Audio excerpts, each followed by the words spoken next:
Pagkatapos na matinding warm-up, pag-aaralan naman ni Angel ang paghawak ng baril. Don't squeeze, ha? Bend your knee. Up. Down. Up.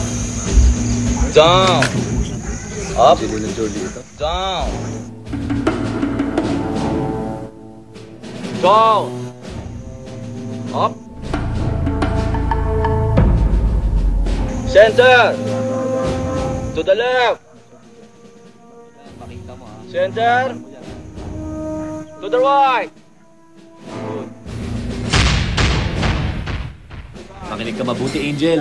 Dahil importante ang paghawak ng baril at hindi ito biro. Totoong baril lang naman ang hawak-hawak mo.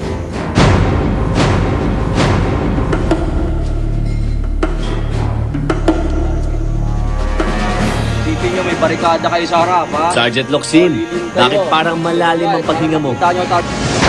Na-challenge ako. Ganun. Kasi hindi ko talaga alam kung anong gagawin eh. Saka may feeling ako na mahirap yung papagawa sa akin. Ganun. Sabi ko sana wag naman ako masyadong pahirapan. Center! Down! Ayan, Angel. Si Sir talaga yung barricade mo? Up! Down! Up! Down! Up! Down! Kailangan walang nakalutang sa ulo nyo sa barricade. Ha? Walang barricade na may butas dito. Walang barricade na may butas dito. Dito ka pupunta, syempre. Okay. To the right. Left. Right. Huwag mong sinasabay, ha? Huwag isinisway. Kailangan sabayan. Yung front sight, yung mata mo, lagi nasa front sight, ha? Kung saan pupunta ito, yung pistol mo, that is the extension of your eye. So, hindi pwedeng mauna yan. Ha? Kung nasa ng front sight, nandun ang mata mo, hindi pwedeng mauna yan. Noong kasing nervous, diba? Kasi totoong baril na talaga yung hinahawakan namin.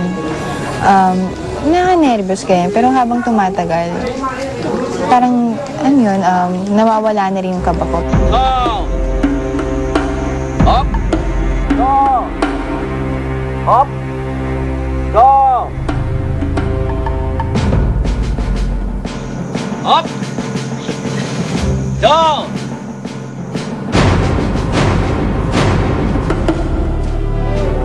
Okay, continue. Down! Up! Down! Up! Down! Down! Todo suporta talaga si Jose Sir Pineda sa paghawak ng baril. Hindi kaya paborito ka na niya? Okay. Up. Down. To the right. Left. Kita ka dyan, kailangan.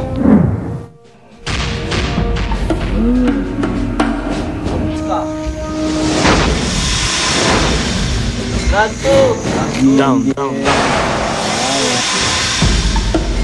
Okay. Yung baril lang nakalitaw. Apo.